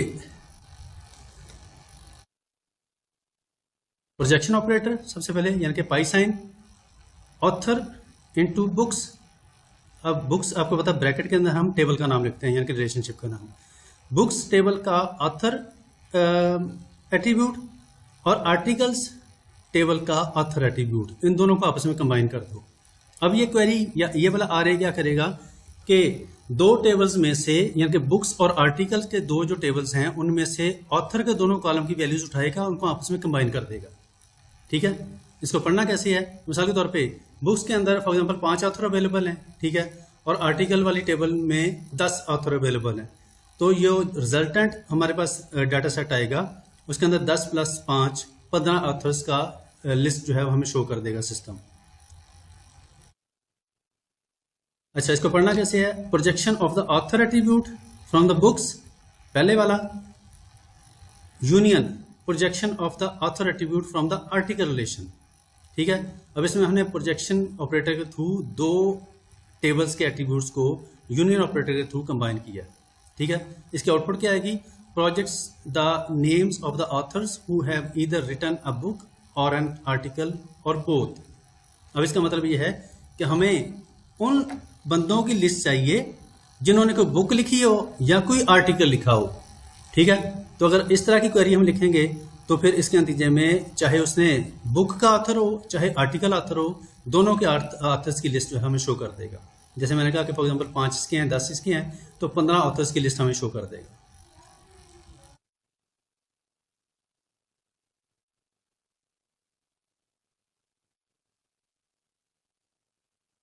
अच्छा, यूनियन के लिए जो कुछ रूल्स हैं जब आप कंबाइन करते हैं तो उसके रूल्स क्या हैं? R and S must have the same number of attributes. जब आप 2 टेबल्स के एट्रीब्यूट्स को आप कंबाइन करेंगे तो फिर नंबर ऑफ एट्रीब्यूट्स उसमें सेम होने चाहिए। ठीक है, क्योंकि उसने एट्रीब्यूट्स की वैल्यू को कंबाइन करना होता है, तो अगर 3 एट्रीब्यूट उसमें होंगे, 3 एट्रीब्यूट होंगे तो वो इजीली तीनों एट्रीब्यूट्स की वैल्यूज को कंबाइन कर देगा। लेकिन अगर इसमें 3 हो दूसरे में 5 हो तो फिर वो 3 तो 3 के साथ कर देगा, बाकी जो 5 बचेंगे एक टेबल के उनको किसके साथ कंबाइन करेगा, ये फिर प्रॉब्लम क्रिएट होगी। Attributes domain must be compatible.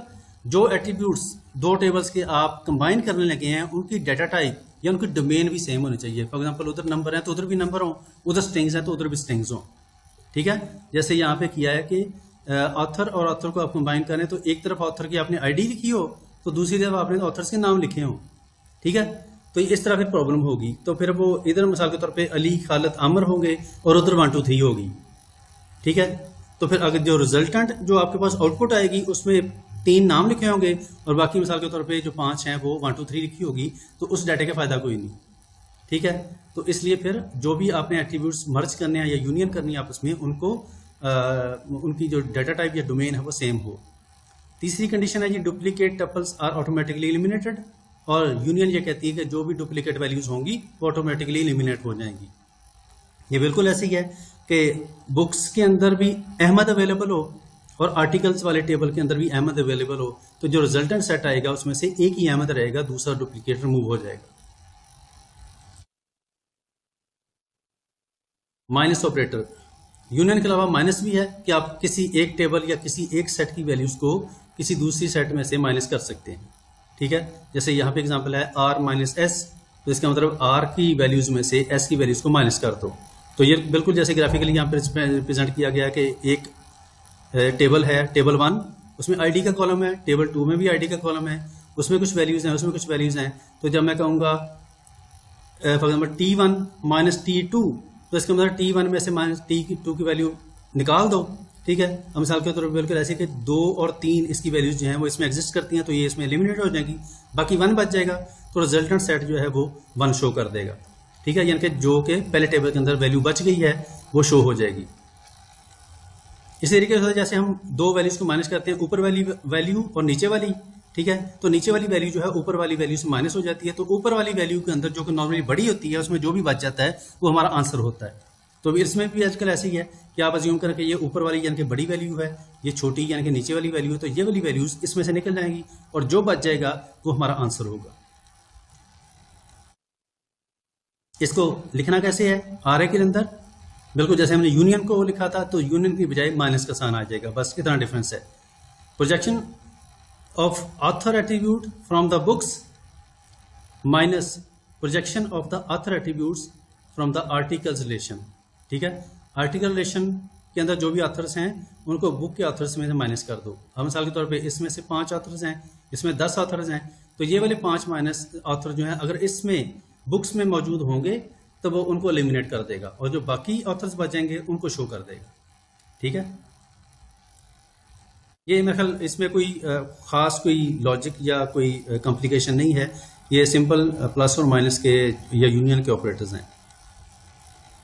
तीसरा है कार्टेशियन प्रोडक्ट का प्रोजेक्शन ऑपरेशन, जिसमें मैंने यूनियन, माइनस और कार्टेशियन प्रोडक्ट। तीसरा कार्टेशियन प्रोडक्ट, आपको पता है कि हम 2 जो सेट्स हैं उनकी वैल्यूज जो है उनको आपस में मल्टीप्लाई कर देते हैं, ठीक है। मल्टीप्लाई का मतलब है कि अगर मिसाल के तौर पे ये एक सेट या एक टेबल है, ये दूसरा टेबल है। फ्रूट्स के अंदर मिसाल के तौर पे 2 वैल्यूज हैं, साइजेस के अंदर फॉर एग्जांपल 3 वैल्यूज हैं, तो जब हम इसकी कार्टेशियन प्रोडक्ट लेंगे तो 2 multiply by 3 6 values resultant value आ जाएंगी, ठीक है। क्योंकि वो क्या करेगा कार्टेशियन प्रोडक्ट के अंदर, जिसको हमने लिखना है कि r मल्टीप्लाई बाई s। अब ये r और s 2 टेबल्स हैं हमारे पास, आप अज्यूम करें, या 2 रिलेशन है, तो इनको जब मल्टीप्लाई करेगा तो वो क्या करेगा, पहले टेबल की यानी कि r की पहली वैल्यू पकड़ेगा और उसके दूसरे टेबल के तमाम के साथ कॉम्बिनेशन बना देगा। कॉम्बिनेशन का मतलब Apple small, Apple medium, Apple big, ठीक है। सबके साथ कॉम्बिनेशन बन गए। कितने कॉम्बिनेशन हो गए? 3। फिर वो क्या करेगा, दूसरी वैल्यू पकड़ेगा, उसके भी इसी तरह सबके साथ कॉम्बिनेशन बनाएगा, mangoes small, mango medium, mango big, 3 ये वैल्यूज होगी, ठीक है। तो ये आपके पास कॉम्बिनेशन मौजूद है कि कार्टेशियन प्रोडक्ट के अंदर वो एक टेबल को पकड़ेगा, उसकी तमाम वैल्यूज एक एक करके उठाता जाएगा और दूसरी टेबल की जो वैल्यूज हैं उनके साथ उसके पेयर बनाता जाएगा, ठीक है। Apple small, Apple medium, Apple big, तीनों वैल्यूज आ गई। फिर मैंगो स्मॉल, मैंगो मीडियम और मैंगो बिग, ये भी 3 वैल्यूज आ गई। अब कार्टेशियन प्रोडक्ट के अंदर सिंपली 2 जो रिलेशंस हैं या 2 एट्रीब्यूट्स हैं उनकी आपस में जो वैल्यूज हैं उनको मल्टीप्लाई किया जाता है और उनके जो पॉसिबल पेयर्स हैं वो क्रिएट हो जाते हैं। ये जो है ना कॉन्सेप्ट, इसको आगे जाके हम इंशाल्लाह मिड के करीब पढ़ेंगे, इसको हम जॉइन कहते हैं। आप इनसे किसी ने जिक्र भी किया था कि जो हमारे डिफरेंट जो क्वेरीज हम लिखेंगे उनमें से क्वेरी की ही एक टाइप या आप कह सकते हैं कम्प्लेक्स क्वेरी एक होती है जिसको हम जॉइन कहेंगे। वो जॉइन बेसिकली एक या एक से ज़्यादा टेबल्स जो हैं उनका डाटा कंबाइन करके हमें शो करेगा, ठीक है। बिल्कुल जैसे हम जब प्राइमरी की और फॉरेन की रिलेशनशिप बनाते हैं तो फिर हमने कैसे किसी भी फॉरेन की जो वैल्यूज हैं उनको प्राइमरी की के साथ लिंक करना है, ये वाला जो लिंक करने वाला काम है ये नॉर्मली हम ज्वाइन टाइप क्वेरी के अंदर करते हैं। ठीक है, जैसे हमने देखा था कि जो एम्प्लॉय की जो टेबल है उसके अंदर एम्प्लॉय आईडी, एम्प्लॉय नेम और उसका डिपार्टमेंट आईडी मिसाल के तौर पे 3 मेंशन है। अब 3 का मतलब क्या है, ये हमने कैसे देखना है। ठीक है, मैं चाहता हूं कि मुझे लिस्ट शो कर दें एम्प्लॉयज की और उसके अंदर एम्प्लॉय की आईडी आ जाए, उसका नाम आ जाए और आगे उसका डिपार्टमेंट का नाम आ जाए। लेकिन ये चीज़ जो है जब हम एम्प्लॉय के टेबल से सिलेक्ट करने की कोशिश करेंगे तो वहां तो 5, 3, 2 इस तरह नंबर आएंगे, डिपार्टमेंट के नाम नहीं आएंगे। तो नाम कैसे आने हैं, नाम तो उसके डिपार्टमेंट के जो प्राइमरी टेबल है, जो प्राइमरी की वाला उधर मौजूद है, जिसमें डिपार्टमेंट आईडी और डिपार्टमेंट का नाम मौजूद है, जैसे HR department, CS department, SC department. तो जब हम एम्प्लॉय की टेबल में बैठे हुए 1, 2, 3 की बजाय उसको डिपार्टमेंट के नाम से कन्वर्ट करना चाहेंगे तो फिर हमें वो जो ज्वाइंट टाइप क्वेरीज हैं वो हमें लगानी पड़ेगी। ठीक है, तो वो हम आगे इंशाल्लाह वो लेक्चर के अंदर वो भी देखेंगे। कार्टेशियन प्रोडक्ट, जी सर में मतलब अगर हमें फॉर एग्जांपल एक टास्क दिया हो तो वो ऐसे दिया होगा कि मतलब एक टास्क है ये इसके लिए क्वेरीज लिखे और दूसरा होगा वो आर में करना होगा। जी बिल्कुल ऐसे ही मतलब उसमें लिख सकते हैं। हाँ, मिसाल के तौर पे अगर क्वेरी लिखी है तो आपको कुछ सिचुएशन दी जा सकती है कि जैसे रिटर्न टेक्स्ट के फॉर्मेट में हम कहें कि एक टेबल है फॉर एग्जांपल एम्प्लॉय की, आप उस एम्प्लॉय में से सिर्फ वो एम्प्लॉय उठाएं जिनकी सैलरी मिसाल के तौर पे 5,000 से लेके 15,000 के दरमियान में है। ठीक है, इस तरह हम आपको स्टेटमेंट देंगे और आप उसको SQL के अंदर कन्वर्ट करें तो आप उसकी क्वेरी लिखेंगे। ठीक है, ऑब्वियसली आप लिखेंगे select static from employee where employee ID between और आगे बिटवीन के साथ आप उसकी रेंज दे देंगे। ठीक है, एक तो तरीकाकार ये है। फिर हम आपको क्वेरी दे देंगे, क्वेरी से कहेंगे कि उसको RA के अंदर कन्वर्ट करें। बिल्कुल जैसे हम इनिशियली इस स्लाइड की जो शुरू में हमने एग्जांपल देखी कि ऊपर क्वेरी लिखी हुई थी, नीचे उसका RA था, तो आपने उस क्वेरी को जो उसके सूटेबल सिंबल्स यूज करते हुए उसको रिलेशन अलजेब्रा यानी कि RA के अंदर कन्वर्ट करके देना। ठीक हो गया? ओके, हाँ जी सर, ओके, थैंक यू। अच्छा, इसका कार्टेशियन प्रोडक्ट का तरीकाकार RA का क्या था, जैसे यहाँ पे मेंशन है the selection of tuples from the join of books and articles, क्योंकि हमने कहा कि हम 2 टेबल्स का ज्वाइन करते हैं। ठीक है, या उनको आपने कार्टेशियन प्रोडक्ट बनाते हैं बुक्स की और आर्टिकल्स की। ठीक है, और इसमें करना क्या है, where the author attributes is equal to Kiran, जो वो ऑथर जिनका नाम किरण है उनको आपस में मर्ज कर दो। ठीक है, अब इसमें भी किरण होगी वैल्यू, उधर में किरण होगी, दोनों तरफ जो वैल्यूज हैं उनको आपस में उनको कंबाइन कर दो, उनके पेयर बना दो। ठीक हो गया, तो एक वैल्यू उधर से पकड़ेगा एक उधर से पकड़ेगा, तो उनको आपस में कार्टेशियन प्रोडक्ट की सूरत में उसका जो लार्जर टेबल है वो क्रिएट कर देगा। ये इसकी आउटपुट क्या आएगी, ये is the relation which shows all the books and articles written by Kiran. ठीक है, तो किरण ने कोई भी आर्टिकल लिखे हो या बुक लिखी हो तो वहां के रिकॉर्ड शो हो जाएंगे। तीसरा आखिरी हमारा था जी RA का जो ऑपरेशन था वो था जी रीनेम, सिलेक्शन ऑपरेशन, दूसरा था प्रोजेक्शन ऑपरेशन और तीसरा था रीनेम, अगर शुरू की स्लाइड में आपने देखा हो। ठीक है जी, तो रीनेम क्या है, इसमें हमें पता है कि हम किसी भी टेबल के नाम को रीनेम करते हैं। तो अगर आपने रीनेम वाली यानी कि आल्टर टेबल वाली कोई क्वेरी आपके पास है उसको अपने RA के अंदर कन्वर्ट करना है तो उसके लिए आप P सिंबल यानी कि रो, इसका जो प्रोनाउंसिएशन है वो रो है, ये जो P है इटैलिक साइन में ये वाला, इसको हम रो कहते हैं, रो साइन RHO। ठीक है, ये रो साइन आपने यूज करना है, ग्रीक लेटर। ठीक है जी, ये ग्रीक लेटर रो कहलाता है तो इसको आप यूज करेंगे। अच्छा, अब अगर ये मैं लिखूं, इसको पढ़ूं तो ये लिखा हुआ है the rename operation on relation E renaming it to X। ठीक है, ये इसका मतलब है रीनेमिंग ऑपरेशन, इसको मैं पढ़ूंगा renaming operation on relationship E, और इस E का जो नाम है इसको X से कन्वर्ट कर दो। अब मैं सिंपली क्या करूं, आल्टर टेबल एम्प्लॉई, ठीक है, और एम्प्लॉई के टेबल को मैं सेट कर रहा हूं, मॉडिफाई कर रहा हूं X के साथ। ठीक है, जैसे हम क्वेरी में करते थे, जबकि इसको लिखने का तरीकाकार है the rename operation on the relation E renaming it to X। ठीक है, इस टेबल को X के साथ कन्वर्ट कर दो। जैसे ये एग्जांपल है, rename the attributes name as of table department to AB। यहां पे तो हमने सिंपली क्या किया कि E टेबल का नाम था ऑलरेडी, उसको हमने X से कन्वर्ट कर दिया, टेबल के नाम को रीनेम किया। अब अगर किसी एट्रीब्यूट को करना है उसके, ये हमने देखा था अल्टर टेबल, और हम किसी एट्रीब्यूट का नाम भी चेंज कर सकते हैं, उसकी कंस्ट्रेंट भी चेंज कर सकते हैं। तो उसको कैसे चेंज करना है? Rename the attributes name as of table department to AB। अब इसमें क्या है? Rename operation on department relation, ठीक है, या on relation department, renaming the attributes to A and B। अब जो भी उसके एट्रीब्यूट्स हैं उनके नए नाम A B रख देगा। अब यहाँ पे हमें उसके पुराने नाम देने की जरूरत नहीं है, जो भी इसके एट्रीब्यूट्स के नाम हैं उसको हमने A और B कह दिया, तो लिहाजा ये उसको A B नए नाम दे देगा। एक और एग्जांपल उसकी, rename the table name project to pro and its attributes to PQR। फिर हमने देखा था कि एक ही क्वेरी के अंदर हम टेबल का नाम या एक से ज्यादा काम कर सकते हैं। तो इस RA की जो स्टेटमेंट है इसके अंदर हमने दो काम किए। एक तो हमने जो ऑलरेडी टेबल का नाम था प्रोजेक्ट, ठीक है, उस प्रोजेक्ट को चेंज करके हमने प्रो उसका नाम रख दिया, और जो उसके एट्रीब्यूट के नाम थे उसको हमने PQR कर दिया। अब ये वाली स्टेटमेंट क्या करेगी कि रीनेम करेगी प्रोजेक्ट रिलेशन को, और उसका नाम रख देगी प्रो, और उसके जो एट्रीब्यूट्स हैं उनको कर देगी PQR।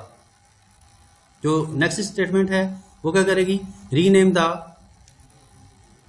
Rename the first attribute of the table student with attribute A B C to P।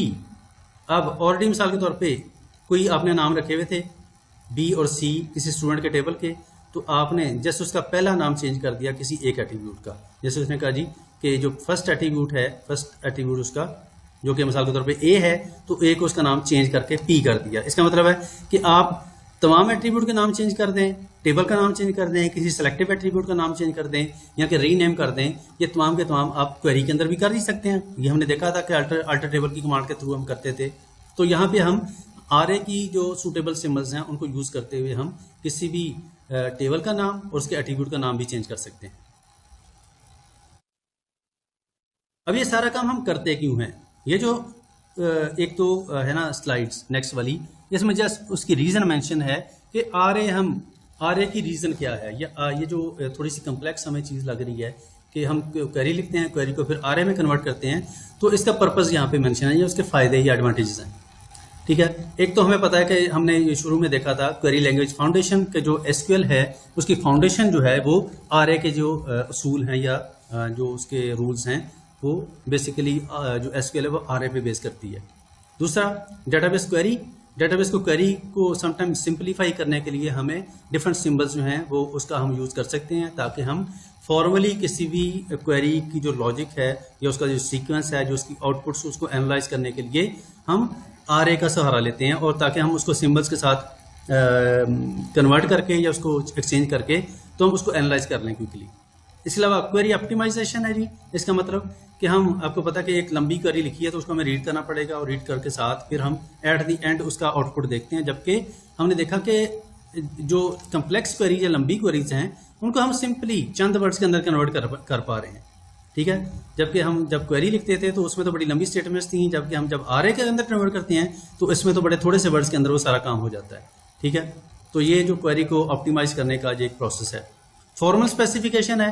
Formal specification का मतलब कि आप किसी भी चीज़ को अगर मैथमेटिकल लैंग्वेज या टूल्स या उसके जो डिफरेंट सिंबल्स हैं उनके अंदर आप यूज़ करें तो आप कहते हैं ये इसका फॉर्मल वर्जन है, ठीक है। तो आप फॉर्मली किसी भी SQL की स्टेटमेंट को अलजबरा जो RA है उसके अंदर कन्वर्ट कर सकते हैं।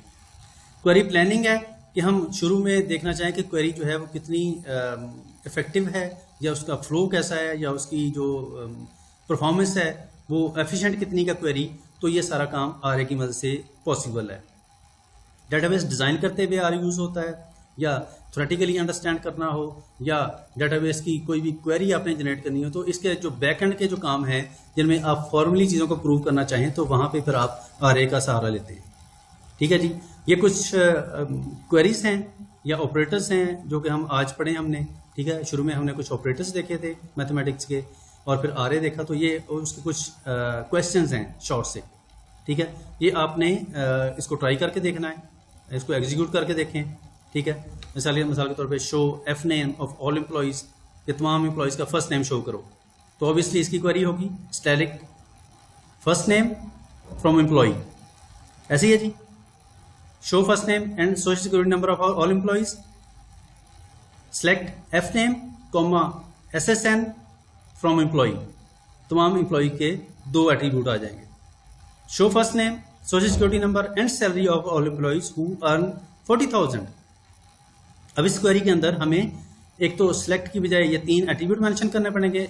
Select first name comma SSN comma salary from employees where salary is equal to 40,000।